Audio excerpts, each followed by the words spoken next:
Free time, that's when I watch it. Late at nights when I watch my TV. Like midnight. Midnight, 1 o'clock, I'm watching TV. I wish I had free time. The only time I can watch actual TV live is sporting events, and that's rare. Yes. Well, I watch a lot of Paw Patrol and Puppy Dog Pals. That's what we watch. Children, yeah. Which is good. But we work out. I work at the school, and I work with him at the other studio. Yeah. So we work at.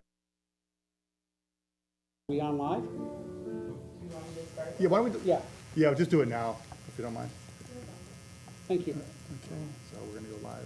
I guess so. Then you're going to introduce Tom.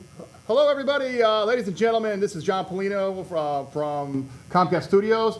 Mike Handler's here. Billy Wilson's here. We're live on Facebook, live on Channel 99, live on Channel 15. But without further ado, the man I've known probably since I've been 6 years old, I think. Tony, we've known each other a long time, right? He's going to sing a song for us, and then we'll be back for the opening credits.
Great job. Autumn Winds from my latest CD. Right. All right. I have a copy of that CD. Do you? He sent it to me, yeah. Nice. Yeah, I've known Tony for a long. You have too. Yeah. Are we cousins? Huh? We're kind of like cousins. Kind of right? like distant cousins. Yeah, kind of like family, distant cousins. Dad, are we cousins? something like that. He doesn't even know. Somewheres. He's married to a Pulino. Right. Okay. It's just made to his Right. one of his songs. But that's not how he got on the show. Okay. Mike is That's how John got on the phone, but that's specific. All right, what a show we have today. Yeah. We're going to have talk to our gubernatorial candidate, Mike Handler, a wonderful man. Yep. And then we're going to go back to Tony and more questions. And we also have live phones, 860-30. 31. That's 860-30. 613-31. Question for you first, Yes. young man. You are the chairperson of the Middletown Republican Town Committee, right? Yes, I am, for now. Right. And, do you think you're going to get reelected? What do you know? I might not. I mean, I'm not worried about it. Okay. I'm not worried. Do you want to be reelected? Oh, sure. Good. Sure. And briefly, because this is Mike's time and Tony's Yeah. time, but I'm going to ask you. Okay. The other night I was, up there, member of the Board of Education, and you were there too. And any issues that you want to just talk about quickly that you did the old Billy Wilson twist? Just want to say one thing. Let's not go back to reorganization. What is it? Redistricting? Redistricting, Let's stay yeah, away from that. That cost us $40-something thousand last time. For nothing. Let's not go into that again because that was not a good thing to go into. I will tell you that the public said no last time. They will say no again. Well, I'll clarify that. Not only did the public say no, and you're referring to the potential to redistrict Middletown. Yes. And by law, you don't have to. Right. You didn't have to do it by law, but they wanted to do it, and they spent approximately $47,000 to $52,000 on these experts, and not one person in the auditorium spoke for it. I mean, so This is a problem when you hire experts. right. So Experts. Right, Let's put it in front because we know there's a lot of experts out there to make a lot of money off of things that nobody cares about. Let's be honest. On my right, we have a gubernatorial candidate, Yep. and he's going to get these questions. So they're going to say, Mike, you're a nice guy, you have a great track record, but the schools in some areas, they need help. What would you do? So the biggest issue we face as a state in education is the state's in all of our business. We've got to get the state out. Sorry, I love that because it isn't everything. The towns, by and large, are doing things correctly. We have gotten ourselves into a pattern where we're actually rewarding bad behavior and punishing good behavior. Yeah. Education should not be a tool for political favor. Towns know what they're doing. Let's leave them alone. Let's Right. support them. If there's an ability to actually combine and partner with neighboring towns and boards, it should be voluntary and rewarded, Right. not forced and not punished. Go local. Yeah, exactly. I agree. I mean, this is not to do with the subject. I mean, it is to do with the subject, but my feelings, I like to see not only the state government get out of it, let the locals do it, but also national government. I mean, I'm tired. Why are they Yeah. part of the whole? I mean, to me, that's just more bureaucracy and more hands in a pie, and it creates more of a mess. Right. I mean, No Child Left Behind. We have all these things going on, and it's just like, By the how way, much do they No Child accomplish? Left Behind was a Bush, Ted Kennedy Right. thing, not just Bush. I was here No, Bush. yeah. It was also Ted Kennedy Yeah. had his Yep. fingerprints on that too. Yep. So. But let's not forget, we do have some issues with education in our state. Oh, gosh, yes, We're we do. failing our children in our cities every Right. single Yep, day, yep. and we've got to do something to fix it. And repeating the same behavior and expecting a different outcome doesn't seem to be working. Yeah. Well, there's one thing I was talking about, and I'm a school teacher, and I'm going to bring it up, is it was the Holder-Obama Promise Program. And the program was developed, not to encourage kids, to go to prison. Basically they were saying don't suspend, certain kids. Well, that doesn't work because if everyone's equal, the punitive or the I don't want to say restorative justice, but the whatever happens to you, let's say you pull a fire alarm. Well, the penalty should be the same no matter who you are. Right. I agree. And that's the problem. And the kids know it. Yeah. Don't tell me the kids don't know it because I see this every minute. Yeah. They know it. And it's like, identity politics. You got to stop doing that. I think like anything else, we've probably taken decent ideas and pushed them to the extreme. Right. Yeah. Second chance society is not a bad idea. It's No. the 30-second chance society we've got to work on. Right. Yeah. Right. And I think when you get it to the extremes, you start disincentivizing people to have good behavior and rewarding bad behavior, and that's part of the problem that we have. And I can point out probably 5 kids in Middletown, not Meriden. I mean, Meriden probably as well, where I work. What ages? I'm thinking junior high, Okay. right, who have said that to me. And probably your words were a little more eloquent, but they say, how come the kids that are always doing things they shouldn't be doing are getting rewarded, and the kids that Are doing what's what right. they're supposed to be doing, by accident they forgot a homework one time and they get in big trouble. And I hear this all the time from kids all the time, and it's a fair thing. And if the kids are picking up on it, they're right. Well, to be honest, the students, they know what needs to be done in the school. They know what's distractive Right. and Yep, what's of disruptive. course. The teachers know what to do in the school. Right. The problem is we are not actually supporting our teachers and we're not supporting our administrators in our Right. schools. We're meddling. That's good to hear that you said that.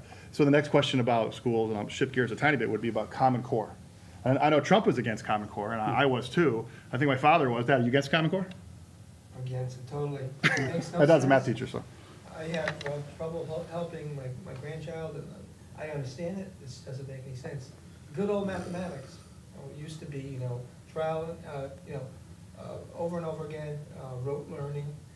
And once you get that down, then you can apply it later on. You Right. have the skills first. Right. And But so they break everything down into those sections, and it's just like I'm helping a second grader out with his homework, and it's just like, why is this so complicated? Why are they going down and down like this? And to me, it makes zero sense. And he knows the answer in his head. Right. He tells me what the answer is, but I said, you have to do it this way. And he doesn't like, he doesn't enjoy doing it that way, because in his brain, he says, this is what it is. But he says, I have to go through each one of these steps to get it done Go right. by inspection. Yeah, You- yeah. You can solve a problem by inspection. Yeah. And that's very, very good. Yeah. Well, what do you think, Mike? I think we've got to really focus on education differently entirely in our cities. I think we put a disproportionate amount of emphasis on the last 4 years of a student's education through high school. And in some cases, we're handing out diplomas that are earned. In some cases, they're not earned because it makes us feel better like we're doing our jobs. And we're forcing these kids into the track of a 4-year liberal arts college where if they get in, only a third of them are graduating. And if they graduate, they're not even getting jobs. We need to be spending a little bit more time on the earlier years of kids in education. I can't think of anything more depressing than sending a 5-year-old to kindergarten who's not prepared to be in kindergarten. That's a really good point. And John Ratzenberger, the actor, Yep. he does Cheers. He picks Right. voices for Pixar. Right. He's from Bridgeport, I believe. He speaks about that a lot. Yeah. How it's okay to go to school and pick up a trade.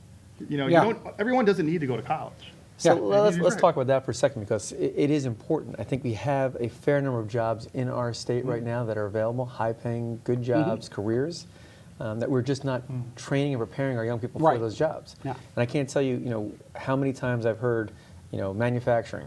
We've got 10, 12, 13,000 manufacturing jobs available right now, but no one to fill them.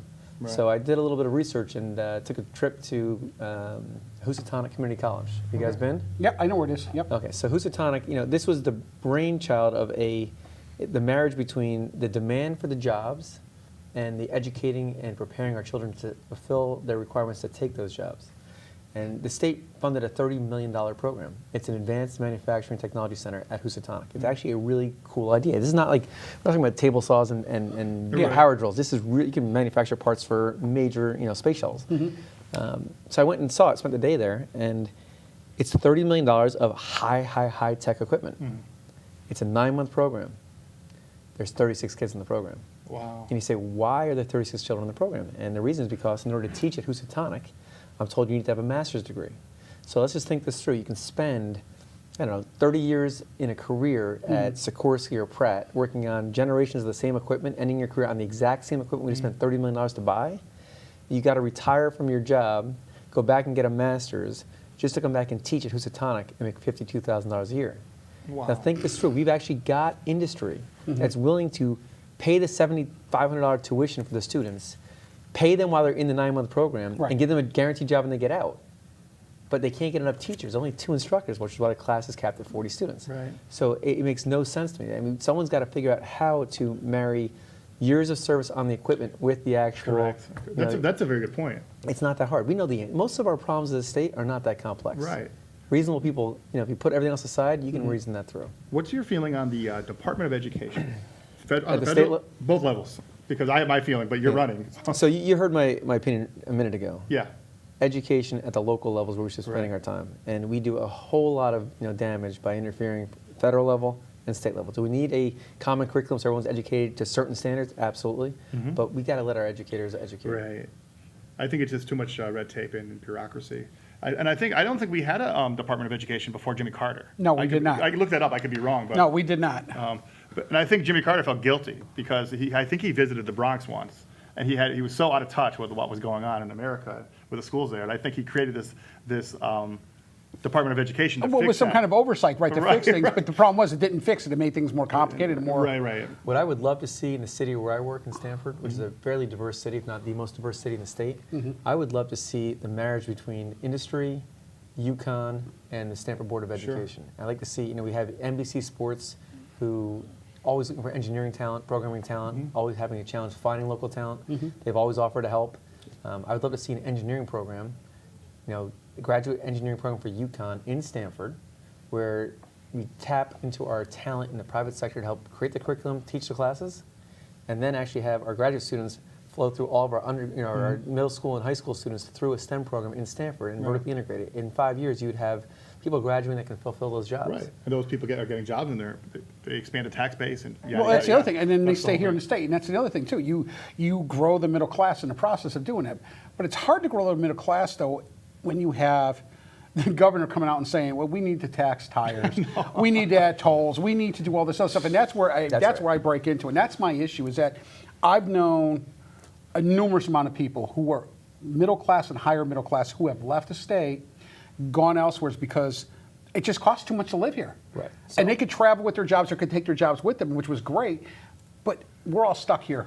If you're stuck here, that's a problem. So many of us are. Yeah, go ahead. So many of us are stuck here. You're right. Just you get that feeling like you need something to change. You need everyone's. I know 8 people who left the state Right. and counting. And you can't leave because you have a son and your mom's here too. Yeah, you know, So there's situations. one of the things that I've learned in traversing the state these last 6-7 months, people are seriously afraid of what's happening in our state. It's universal across party lines, cities, towns, they're all afraid. But I've also picked up on 2 types of anger that's out there. There's the group that is lifelong Connecticut resident or lived here a long time, born, raised, raising family here, love Connecticut, love everything about Connecticut. They're here because it's the reason why we came here. They recognize how great the state was with opportunity. Sure. But they realize that they're getting priced out of their home and they don't want to move to Florida. Right. So they're just angry that they're still stuck here where they're getting priced out of their home. Right. So that's one group. They're angry. Now there's a whole different level of anger that I've seen, and that is the group that's either lifelong resident, been here a long time, fell in love with the state for all the right reasons, all the opportunities that it afforded it, and they don't want to live in Florida, but they've made the mental commitment, the emotional commitment to actually give up and move to Florida, but they can't sell their house, so they're still trapped in Connecticut. You Those can't- people are really, really angry. Oh yeah. It's a Kobayashi Maru. Well, I have a friend of mine Star who Trek? just Yes. I have a friend who just retired, and he bought a home down in Florida. Right. He still has his home here. He still has his business here. He can't sell either one. Can't sell his business. Can't sell his home. So he's a dual. Of course, he's a dual citizen. But he says I got to stay down there one extra day, so That's I right, that's so I can right. take that 6 months in one day, Yeah. so I don't have to get nailed. But I'm still going to have to pay all my taxes up here on my home and stuff and stuff. So that's a big shift recently. The 6 month and a day is becoming full-time residents, and they're looking for a place Yes. to live for 2 or 3 months when it's just too hot and Yeah. unbearable in Florida. Yeah. The truth is we are pushing everybody out of our state except for those who demand and need and rely on our social service safety Yep. net. And that's the financial death spiral that we're in, is people that are actually earning a high wage that can actually produce, perform, contribute, don't need social services, they're all moving. Yeah. And we're left with those that are coming in that recognize that we are one of the wealthiest welfare states in the country. Yes, we are. And unfortunately, but that is true. On that note, I'm going to plug the number, then we're going to back to Tony for another song. Yep. You are watching The Edge with great conversation with Mike Handler. Billy Wilson's on my left. I'm John Pulino. My father's over there somewhere. 860-613-3031. 30 That's 860-3031. 613. So we're going to go. Hey, Yes, sir. live date. We're not in February anymore. We're in March, peeps. Well, I just saw that. in all fairness, It's I'm thinking missing cold. It's no, bad. but in all fairness, we're missing a couple guys tonight. Yeah, I know. So I'm Marco's just- off the hook. I One know. more month of winter. Don't start with Marco. Oh, no more. One more month of winter. Spring was the other day. That's when I got married 14 years ago. Was on spring. Yeah, I remember First day when of you- spring. yeah. And funny thing is, We get married at Comcast on live TV, right? no, we got married in Chicago. Here's the funny thing: it was 60 degrees in the morning when we got married. By the end of the day, it snowed. So that just tells you how it is. But on that note, Mr. Vlaba is going to play us another song, Yes. and we're going to come back with the candidate, a wonderful candidate, and we'll see you in about a few minutes. Yeah. This one here is called A Song for Gabriel. I wrote it for my son when he was 2 years old.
Thank you.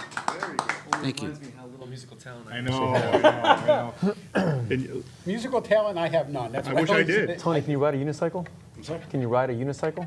Can I write these? Only with 2 wheels. I got him there. Okay. That's the Italian humor. It's Italian humor. I don't want to start talking to Tony because I'll talk to him all night. I tied the 2 unicycles together. All right, back on gear. Back on gear. Once again, we're sitting with Mike. He's running for governor. I have a question. You go first. Oh, I have a good question. What do you got? CBAC agreement. Yes. Yeah. Which is not up until 2027, but I've heard different things, and I want to hear what your point of view is on that, so the people out there can know. Sure. This is the single biggest issue we face as a state right now.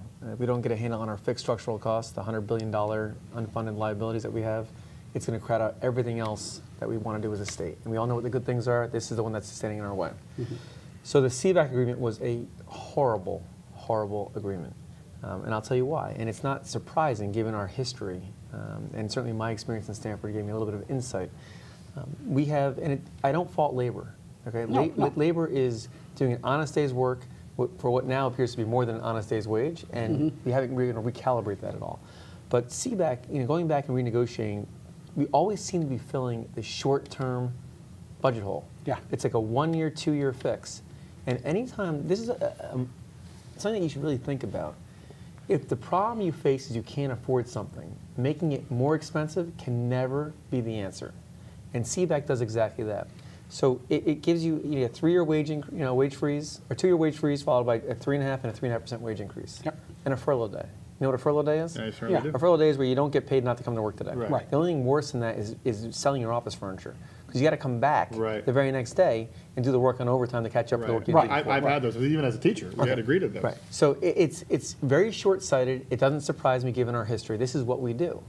No one's going to retire in the first 2 years because they're going to wait until they get the 3.5 and 3.5, and that's pensionable. Right. So we got to think about different ways of talking with employers. And to be honest with you, there's this myth that we're friendly to labor. DAML is friendly to labor. I don't believe that for a second. It's not friendly to offer somebody a benefit you have no intention of ever funding. Right. The question is, when are we going to be honest? And my entire campaign is based on this integrity of the numbers. I can take any number you want to talk about, and I can make it feel better or make it feel worse, depending on what you want me to do with the assumptions. And the reality is we've never been honest with our employees, never been honest with our taxpayers, and we keep trying to find short-term fixes. So there's also this prevalent theory out there that because Connecticut's a sovereign state, we can just rip up CBAC. Right. Okay, so we do have a constitution, and the argument is whether or not property rights or benefits are protected in our U.S. Constitution. It's an interesting argument. I like the argument. I think all tools on the table to address CBAC. I don't see that being the solution that's going to get us out of our fix quickly enough. So we don't have 10 years to litigate. We're not going to rip up CBAC without any challenge from labor. Right. Where do you think labor takes us to court? Because we're the defendants in this case. Right. Odds are we'll probably be in state court, and it doesn't look to me like we've got a very friendly state Right. court in terms of management. So the only path out of this agreement is to actually sit down and negotiate with labor. Now, they have a couple reasons to sit down and negotiate. Number one, they're scared too. They know those benefits aren't funded. Having a 24% funded pension should scare everybody that's going to be retiring in the next 20 years. Yeah. Because we know it's not going to be there. So then the question is, we have a 4-year no layoff clause. And end of 2021, early 2022, we know there's no agreement in place prior to that. We know what happens in 2022, right? So we lose half of our workforce. The math is dramatic, but that's really the math that we're dealing with. So, I think there's a lot of reasons why we should discuss with labor today what those benefits should look like. And just to back you up a little bit, in the city of Stanford, we faced very similar challenges.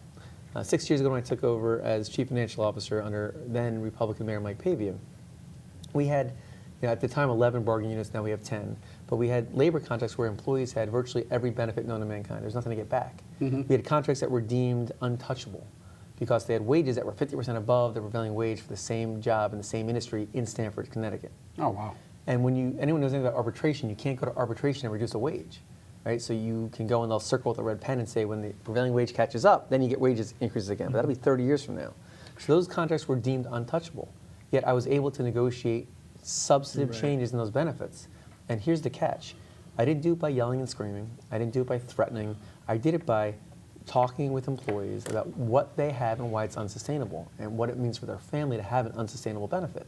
Once they appreciate what that benefit was and why it wasn't sustainable and how we weren't funding it, whole different conversation. Then we came back to what can you provide us that's meaningful for our family, but then also fund. Sure. And today, the city of Stamford actually negotiated its labor contracts, and we fully fund all of our benefits. Novel concept for a state. Yeah. But that leads into my next question about the TRB, the Teachers Retirement Board. A lot of teachers are afraid that money's going to dry out. Well, they're right. I know, and I'm one of them. very I'm right. one of them. Okay, so So here's the reality, and this is, we have to be honest. This is about honesty and integrity in the topics that are most important to us. We should be in everything, but more so in our financial position than ever before. The Teachers Retirement Fund is not going to be there. It's not going to be there when, I don't know how old you are, but when you retire. 47. So if you're retiring in 15 years, 10 years, you're not going to have that fund available. It would take, $70 billion. I know. Just in pension liabilities alone. Forget healthcare. Just $70 billion to fall into our laps right now to make that fund salvageable. So what do we do about it? I personally think our employees deserve honesty. I think they're far better off with a fully funded, fully portable, tax-deferred 401k style plan, a deferred contribution plan that they know is theirs. And yet, right now they got a 24% funded pension they think is worth something. They are not being told the truth. So it's a question when you want to be lied to. You want to wait until you're retiring and be lied to then? Right. Or you want to be... Or sometimes it's not even lied to. I may bring it up. I brought it up many times at a meeting, at a union meeting, and it's so funny. It's kind of like they laugh at me, and I feel like I'm Jor-El who's saying, Right. we better get off Krypton. It's going to blow up, and not to use a Superman analogy, but it's true. I forgot about it because that's a lot of money that I put into it. That's right. That's my annuity. So let's be yeah. really clear about this. Employees have contributed all along the way. Right. Yeah. What the state has been doing is they have been living in a fantasy world where they claim that they're actually funding things when they're not. Right. And I saw it in Stanford clear as day. I came to Stanford and everyone thought things were okay until you actually look at just below the surface. You do a forensic audit, basically. Well, you don't need a forensic audit. That costs money. We don't want to spend money on experts, remember? Right. This is about just understanding the math. And again, you can manipulate any assumptions to make the math look different. So it's like a legalized Ponzi scheme, kind of like? I don't want to call it a Ponzi scheme. I'm telling you, it's disingenuous at best. And it's malpractice or it's malicious. I'm not sure which one it is. I mean, it's literally people are, and there's a reason why you do this, right? If you can actually inflate the value of your pensions, what don't you have to do? Contribute to it. Yeah. Right. So for years, everything's great, but you're not paying out those pensions now. You're paying them out in the future. So it all comes down to whether you want to be honest with It's people. very scary stuff. Well, and they were also, if I remember correctly, they were also saying we're getting back this much per year. Right. And we weren't getting anywhere near what they were suggesting, which is, again, part of the problem. You're putting money into it. Now, let me ask you, has any of the problem ever been, I know Middletown is one of the other towns that's fully, 100%, we've got our ducks in a row. So our retirement pension for our retirement. What that means is you've reduced your assumptions Yep. to be realistic and fair. Yep. You've committed to fully funding the pension, the current cost, as well as the annual required contribution for the future costs. You're making that contribution every single year. Right. Yep. All right, so that's great.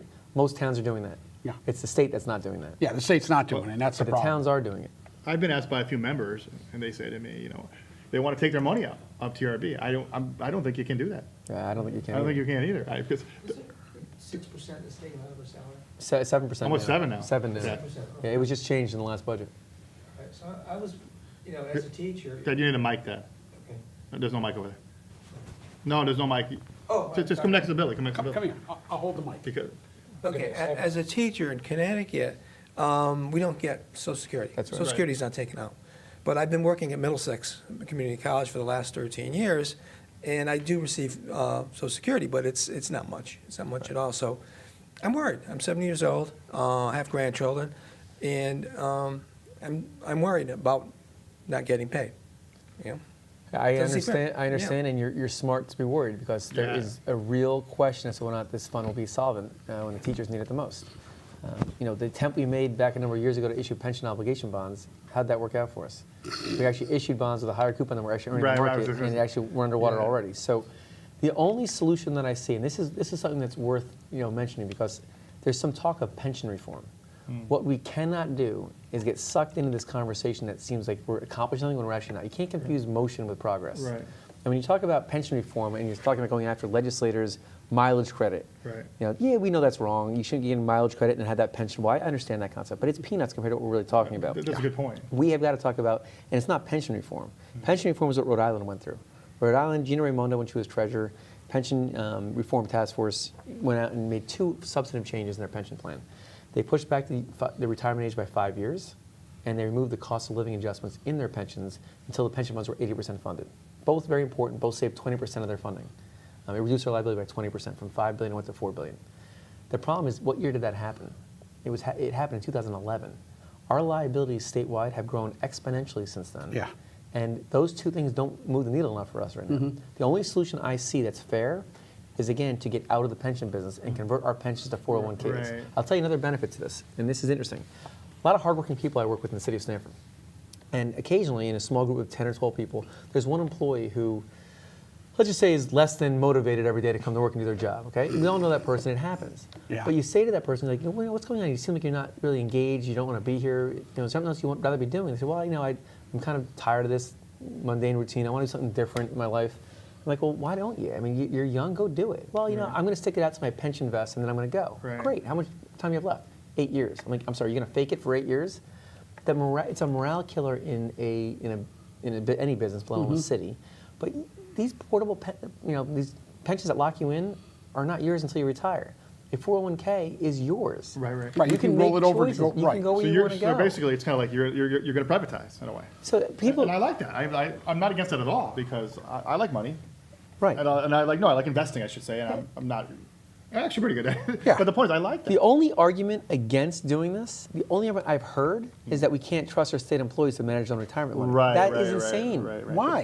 Per- It's their personal retirement. It's not Why my couldn't- argument. yeah, It's not my argument. personal choice. We will provide competent, talented Right. support to help them pick You the know, person that's right for them to make their decision.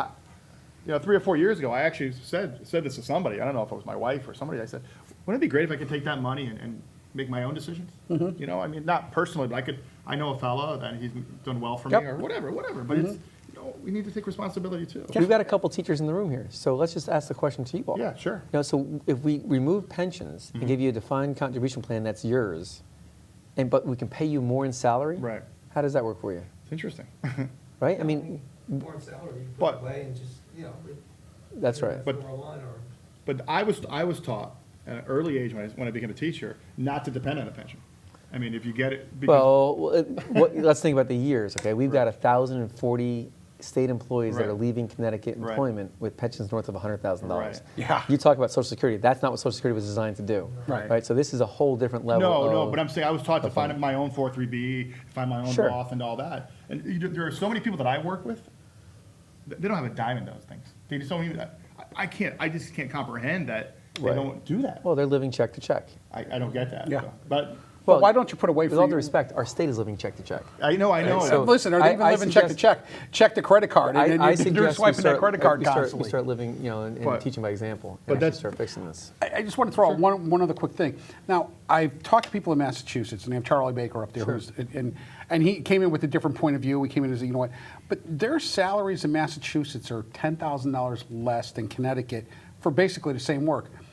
So how has that gotten so out of control? And like you mentioned, the people who are getting over $100,000 a year. I mean, pension-wise, I understand that they put the work in, that's the system they played under, but how does it help anybody that's younger? Can I bring it back to a real example? So the city of Stanford they operated a nursing home. Now, there were only 3 communities at the time that owned and operated a municipal nursing home. Can you guess which ones? Greenwich Yep. and Nantucket. Kentucky. Oh, That's wow. where Greenwich goes to summer. Yeah. Okay, right, so right. this is Stanford, and we were operating a nursing home. You know how you get into the nursing home business as a city? Like everything else, it was a gift. The first hit of crack is always free. Someone gave it to the city, Right. and now we're operating for 55 years. I wouldn't even know that. That's wild. So here's the reality. We were losing $5.5, $6 million a year operating a nursing home. 128 beds. No one ever could invest into the home because we're losing so much money. Right. And we had 90 Medicaid residents in the home, Right. losing $5.5 million a year. Wow. And how do you lose $5.5 million a year, you should ask? So you get reimbursed by the state, Medicaid, $440 per patient bed per day. but you're paying out north of $800 per patient bed per day. So why are you paying out $800 per patient bed per day? Because your employees have been there for 35 years. Right. So the answer to your question is you start 35 years ago making $6 an hour, put a 3% wage increase every year, and lo and behold, you're making $30 an hour. So our wages were 55% above the prevailing wage for the exact same job. Benefits as well. Untenable. I mean, that's the definition of unsustainability. The question was, when do we actually make the change? And when I got there, you know what I was told? You're only losing $900,000 a year. You can manipulate any number you want to justify any decision you're making. So someone made a conscious decision to understate the losses at the home because it provided jobs for 170 union workers. Now, let's be clear. These are our hardest working employees in the city.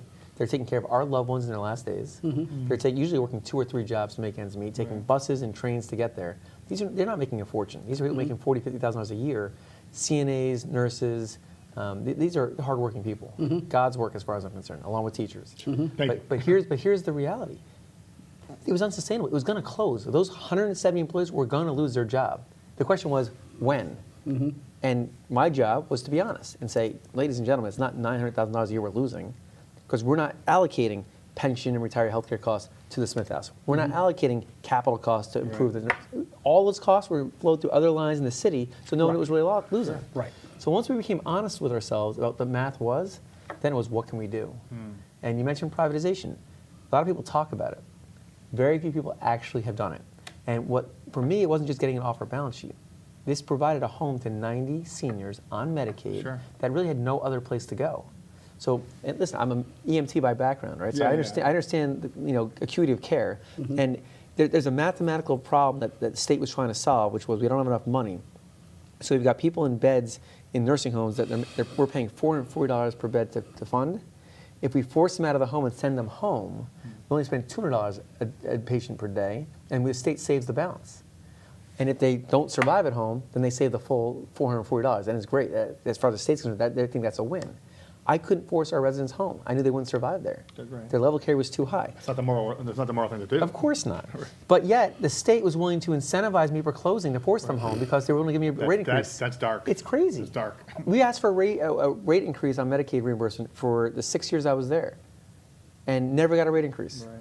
And then the one day we announced we're closing, hey, we can give you an interim rate increase because they want to force the people home. So the 3 criteria I had to keep that home open, it had to stay in nursing home. The new operator had to keep all of our residents here, regardless of what their payer class was. They were all Medicaid. And they had to go ahead and offer employment to all of our employees under the new contract that we negotiated. Sure. Today, the home is thriving. Right? So you've got a 128 bed that's got a wait list to get into today. You've changed your whole level of acuity, the best care that place has seen in 30 years. And all of a sudden, our employees are still there. Their benefits have changed, but their salaries stayed the same. And they're actually thriving. And taxpayers save $5.5 million a year. Sure. That's what privatization looks like. If it's done. That's the If thing it's we done talk about. correctly. And I will tell you something else. I spend more time today on the Smith House than I did when I was on the board of directors and we owned it. Because for me, the success of the community is keeping that place open. Right. So I'm constantly working with them to actually improve their referral rates from other hospitals, to work with them to make sure they can actually be successful. Because for me, it's not about getting off the books. Any politician can just close a nursing home. Right. It's about actually providing a service to the community that the public sector can't do and the private sector can do better and more efficiently and making it successful. That's interesting. But on that note, I'm going to plug what we're going to do next. We're going to talk to Mike about mental health issues. Good. And Second Amendment. You knew that would Sure. probably come up. Good. And by the way, Mike, there was no pre-interview. Nope. People out there. Billy and I did a pre-interview with each other. Yeah, we do all the strange. time. It was very strange. Tony Villalba, take it away, please, when you're ready. Are you okay? Yeah, just get my leg adjusted here. At my age, We're the same age. Yeah, right. This is a take on a Simon Garfunkel tune here. It's an instrumental, Bridge Over Troubled Waters.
One of my favorite songs. Yeah, I love The that German song. Turtle. Yeah, awesome. They actually played together recently, a couple of months ago, right? Yeah, he came up on stage.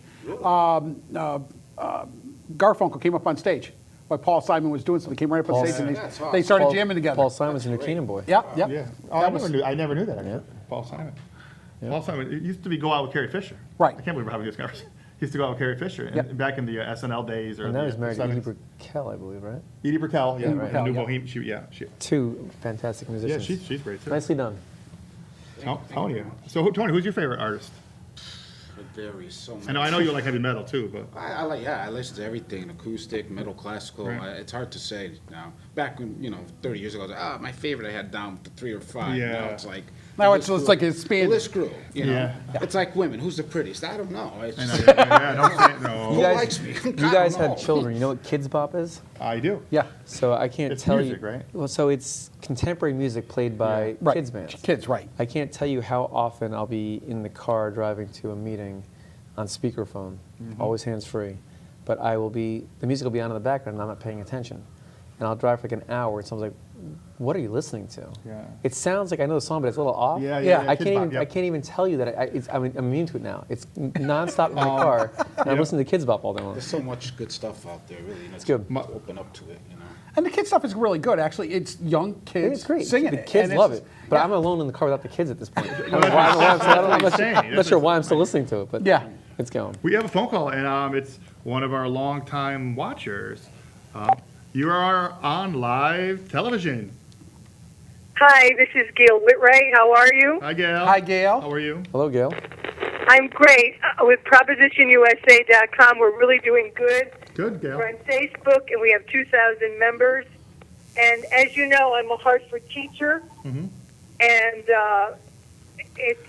Hartford is just, I think of Mark Twain. He said Hartford was the most beautiful city he had ever seen. Sure. And now you're talking about welfare. A mother of 2 participating. There's 7 major welfare programs, and they have food stamps and housing assistance and utilities.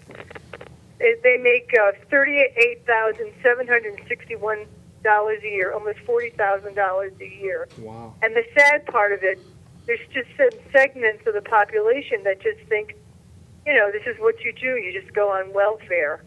But the other thing besides cities, I think we should talk about sanctuary cities, because apparently Middletown is a sanctuary city. That's true. And look what happened in Oakland with that mayor that was uncooperative. So you're talking about the mayor that did not cooperate with ICE. With ICE, right? And then, of course, Yeah. Governor Jerry Brown. Exactly. So Poor Gail- California. Let's talk about Pray our for city. California. Let's talk about our cities for a second. We have got into a pattern of behavior in Connecticut where we actually reward bad behavior and Yeah. punish good behavior. We are never going to be a successful state without vibrant, healthy cities. Yep. The problem is we don't have any fiscal responsibility in our cities. And the solution has always been to take money from the towns and communities who are doing it right and drive it to Hartford, Bridgeport, Waterbury, and New Haven Right. and deliver it and think they're actually solving a problem. So, the problems that our cities face are fixable. I've just gone through the same experience in Stamford, and I am more than happy to walk our cities through, and I have been asked to do it in Hamden as an example, where we can actually provide them a blueprint to actually make their city self-supported, efficient, affordable, and long-term successful. And once someone's willing to do that, as a state, we have every obligation to actually support them and encourage success. Because again, that's where our job creation is going to be primarily in our cities. Sure. Young people don't want to live in the suburbs; they want to live in the cities. Yeah. The problem is we keep throwing good money after bad, and that can no longer happen. Hartford, I agree with Mark Twain. It's a beautiful city. It's got everything going for it. We just can't get out of our own way. Right. And delivering an extra $40 million on top of the $260 million we give it already, Right. it certainly isn't solving the problem. Right. What's it? It's like Well, throwing bad money after bad money doesn't make anything right, and you can't just it's the definition of insanity. insanity. It really Repeating is. the same behavior. So as governor, you have control of that, right? I mean, you can't determine at a local level what they're going to do with their employment contracts. Correct. How they're going to factor in pensions, or how they're going to fund retiree health care and OPEB where they're not going to fund it. You can't tell them what games they're going to play with debt service and how they're going to play with their balance sheet. But we give them a lot of aid. So we have every opportunity to encourage good behavior, Right. and punish bad behavior if they don't follow along. And the reality is, we want healthy cities. Of course you do. But if Hartford is not going to follow Stamford and make the substantive changes they need to make, then that mill rate could easily go from 75 to 200 if they're not careful. Right. But we can't be punishing our good towns and throwing it to our bad cities right now. That's a Right. really good point. But I stand ready to assist all of our cities to become successful cities. I taught second grade, and what they need in Hartford is mentors, role models, tutors. That we could do amazing things if we had that. So Gail, I lived in California after college for 5 years, and I was part of a group called LA Teamworks, or LA Team Mentoring now. And it was exactly that. We went in Florence and Normandy to South Central, and we mentored, professionals went in and mentored students. And it was a remarkably rewarding program. It's thriving today. In the city of Stanford, we have something called Future 5, which is doing just that. You're absolutely right. The problem is when you're in crisis, you really can't do good things. And our state and our cities are in crisis right now. Right. So we've got to stabilize. Absolutely, and it's kind of ironic. Connecticut, we're the wealthiest state in the history of the world, and our middle name is self-reliance, and that's how we got. That's part of our That's right. heritage. Is the first people that came down, Thomas Hooker from Massachusetts, and the Congregationalists, and that's part of their religion is self-reliance and hard work. That's right. All of our problems in our state, they're all self-inflicted. We've Yeah. done this to Yeah. ourselves. Yeah. And the message that people need to recognize is that this is fixable. Yeah. We're not too far gone. If I didn't think this was fixable and I could fix this, I would not be running for governor. I was just going to I say, would yeah, not why be would you Practical run? guy, I don't think you would do that. I know exactly what the problem is. I know how we are lying to ourselves. And I know exactly what needs to get done. And it is doable. And the question is, do we want to get serious about it? And that's what people have to decide. And that's what they have to decide in November is that, do we want to be serious about this issue or do we want to keep sweeping underneath the carpet and just ignoring it? And that's what they've been doing for years. That's right. But you seem, it's interesting to me that I've interviewed a lot of people, right? I mean, really, Billy, we've interviewed a lot of people Oh, yeah. together, separately, but you hit the nail on the head with a lot of things. And you talk about relationships, and you also talk about emotions. Yep. And you also talk about honesty. Yep. And I am just so amazed by that. It's like a relationship. Let's say, a married couple. And I know a married couple, right? I'm not talking about me, but I'm talking about somebody like... Someone that rhymes with Will? No, not me, no. Oh, I'd say it. No, I'd say it. No, there's a married couple. I'm glad my dad left. It's not him either. I didn't mean to do that. Anyways, You might want to rethink what you're about to say right I now. don't Just care. caution I you. don't care. But everything's always good on the surface. Oh, it's great. It's Right. great. How you doing? Oh, yeah, we're great. But you know what? It's not. Yeah, It's you're been not, like that for a you're not, long by the time. way, you in that relationship scenario, nobody's fooling their children. The children You know- always know. Yeah. And that's the same position we're in right And now. I could get in trouble for saying this, but I'm not going to say it. No, I'm going to say it. I would say every month I'll say to my wife, you can say anything you want to me and I won't be offended. Like, I don't care if you insult me, if this, maybe I pick my nose, or maybe or something big, or you're... I don't wash my hair enough. No, but whatever. I don't care if it's irrational or whatever. Right. And you got to learn to take it. Does she take you up Oh, on yeah. it? Yeah. What was the last thing she said to you? Well, I got in trouble. Wasn't the die word, was it? No, it's never been malicious. It's never been malicious. It's never been like. No, It's to make you better. It's to help You you. gotta tell me. And if it's something I think that I need to work and I will, if it's something ridiculous like you want an airplane, Yeah. I mean, come But on. if you don't hear honest Right. feedback, you That's can't hard. improve. And I You learned to can't do that. improve. That's right. Well, one of the things I want to just But touch she base doesn't- real quick. I don't think she wants Thank to- you, Gail. Thank you so much Thank for you, calling Gail. tonight. I appreciate You're it. welcome. talking with you, God Gail. bless Yeah. you. All right, take care. By the way, that's propositionusa.com. Okay. Gail runs that site. Yep. Okay. And then I want to touch base because we only got a few minutes left. And by the way, Tony's going to play us out. Just- Okay, so Second Amendment. Yes. Feelings on the Second Amendment, I'll throw it out there because I know So- I have a couple people on here who are Sure. asking. I support the Second Amendment. I believe law-abiding citizens have every right to own a gun. I believe they need to go through a universal background check that's comprehensive beforehand. And I also prefer that they maintain it safely in their home. As an EMT for over 20 years, I've seen some of the damage that guns left behind can do. And I can't urge people enough to maintain their weapons safely at Sure. home. What about, I know there's a lot of talk about when Donald Trump spoke about after the shooting, we should arm teachers. But he really didn't say that if you listen to what he said. He said we should arm certain people who are, No, he actually said we should arm teachers.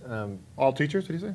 Well, he said, he didn't say which teachers. He said Right. teachers should be armed. Because I thought he said something like, if you take the course or something, I don't know. Well, he doesn't want people, just anybody to have it. And there's certainly, So- right. in my capacity as emergency management director of the town of New Canaan, I'm one of a team that's responsible Yeah. for school safety in New Canaan. We've got 4,200 students plus faculty administrators in our schools. It's a responsibility that I take enormously seriously because this is, aside from I've got kids in the school system as well, this is, the pinnacle of responsibility. And I think as governor, there's no greater responsibility than keeping people safe in your state. In New Canaan, I've had the pleasure of, and for me, this is not figurative, it's not theoretical. I do this. I'm the one who trains our law enforcement and our police and our fire on how to respond to a school if there's an active shooter. How do we deal with reunification? I brought in the FBI and the state police and a lieutenant from Newtown after Newtown in 2013 to actually train our administrators and our faculty on what to do in the case of something this tragic is going to happen. At the onset, I want to just let people know this cannot be our new normal. You only remember the last shooting until the next shooting happens, and you forget the time before. That is true. So, anyone know what month Las Vegas was? No one really knows. 3 months ago, right? It was October. October. No one can really figure it out because you're only going to remember the last active shooter, which is tragic. And I don't believe this is our new normal. I also don't believe we should be arming teachers. Right. I do support, and I did call upon the governor to make funding available for any school district in our state that wishes voluntarily to put a trained school resource officer, trained law enforcement in their schools, but can't afford to do it for financial reasons. As fiscally conservative as I am, we must find the money to allow districts that wish to have a school resource officer in their schools to have them there. Right. For a number of reasons. It's not just because they're not staying at the front door with a gun like a jewelry store. Yeah. They're actually embedded in the fabric of the community. And I'll tell you why it's valuable. Because without a school resource officer in the school, you're depending upon hardworking, determined, well-intentioned administrators and faculty to identify behavioral changes where students are at risk. Without that law enforcement, it's all being viewed through a similar lens, and it's only when it crosses over a threshold do you actually bring it to law enforcement's attention. Having an SRO in the school gives a different lens to view that behavior. And since the police officer knows kind of what the line is where you cross, it's very healthy to have that feedback real time. I deal with an SRO constantly.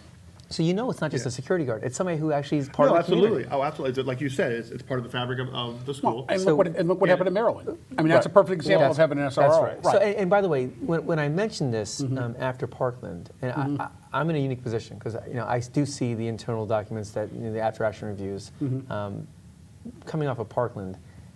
Not the best response you want to see, and I'm not going to comment as to why that happened. I don't know, but I will tell you that just because you have a bad experience with the doctor doesn't mean you stop going to the doctor all of a sudden. Right. I think what you saw in Maryland was the system working correctly. Right. And I can tell you, in New Canaan, we've had tremendous success in our high school and our middle school, where you have to pick your officers wisely. Not every police officer is suited to be an SRO, No, as that's you probably true. know. But if you pick the right marriage, it actually works really well. And that's, until we can figure out how to manage our mental health issues, which we can come back and talk another time, that's kind of the best defense we have right now. And I think we have a 4-year cycle at where I work. Like the officers there for 4 They years. rotate? Yeah, and I think. But on that note, we have like 30 seconds left. Wow. Wow. You want to have Tony play us out? Yeah, but I just want to say goodbye to Mike. Mike, thank you very much for Thank coming you. by. Really We Mike, you're appreciate the it. best. I Thank hope you you so come again. much. I will, love We have a to. lot to talk about. Tony Valava, wonderful song. We have a couple minutes. Do you want to play us out? Want to play us out? Oh, I'm looking at straight. Yeah, I'm good. It's good. Okay. They'll get you. They'll get you. Yeah, they'll Don't get look you. at them. Next Friday, we'll be here.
Great job, everybody.